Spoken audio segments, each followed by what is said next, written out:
दरख्वास्तों के हवाले से फैसला है उसमें खासे सख्त अल्फाज हैं। उसमें कहा गया है कि नवाज शरीफ ने अवाम और अदलिया को बेवकूफ़ बनाने की कोशिश की।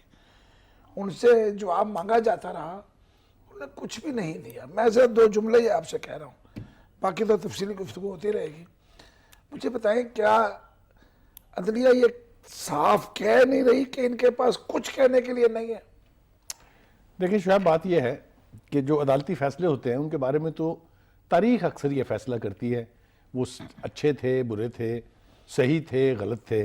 हम इस पोजीशन में नहीं हैं कि सुप्रीम कोर्ट के या किसी भी आला अदलिया के फैसलों के ऊपर बैठ के हम तनकीद करें या उसको निशाना बनाएं तनकीद का। असल बात यह है कि जो भी साइल होता है, चाहे उसका कोई कसूर हो या ना हो, उसकी तवक्को वो इंसाफ उसी को समझता है जब उसके हक में बात की जाए। ये एक रवायत है, एक रवाज है। दूसरी बात यह है कि एक कोशिश ज़रूर की जानी चाहिए, चाहे आला अदलिया हो, चाहे हमारे दूसरे इंस्टीट्यूशंस हो, कि ये ना पता चले कि किसी को सिंगल आउट करके उसके खिलाफ कोई कैंपेन चलाई जा रही है। नवाज शरीफ इस वक्त जो इस्तदा लेके चले हैं, या जो उनका मोटो है, या जो उनका इस वक्त मौक़िफ़ है, वो ये है कि जो अदालतों में कार्रवाई हो रही है वो उनके खिलाफ इंतकामी कार्रवाई है, वो उनको सिंगल आउट किया जा रहा है। मैं उनका बयानिया आपको बता रहा हूँ। दूसरी बात यह है, वो साथ साथ जो एक नई बात है, और वो मैं आज जरूर करना चाहूंगा नाजरीन, वो ये है कि वो तारीखी हवाले अब देने शुरू हो गए हैं।